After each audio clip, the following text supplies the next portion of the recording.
యేసుక్రీస్తు నామంలో బెతస్తా విడుదల పరిచయం తరపున మీకు ప్రేమపూర్వకమైన వందనాలు. ఈ దిన వాక్య ధ్యానము. సంతోషించి ఆనందించుడి, పరలోకమందు మీ ఫలము అధికమగును. మత్తయి సువార్త 5వ అధ్యాయం 12వ వచనం.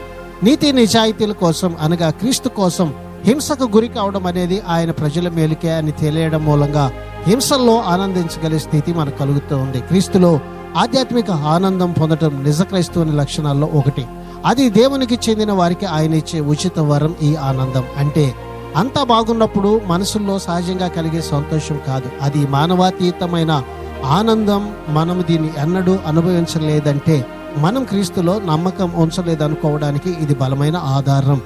నిజానికి మన జీవితంలో కలిగే సజీవమైన ఆశాభావం పరలోకంలో రానున్న కాలంలో మనకు కలగబోయే వారసత్వం, మనలను భద్రంగా ఉంచే దేవుని ప్రభావాన్ని గురించిన నిశ్చయత, వీటన్నిటి మూలంగా ఆనందం మనలో కలుగుతూ ఉంది. కాబట్టి ఇది నా వాక్యాన్ని బట్టి మనం దేవుని కొరకు ఆనందించే వారిగా ఉందాం. అటు కృపను ధన్యతను దేవుడు మనందరికీ దయచేయను గాక. ప్రార్థన.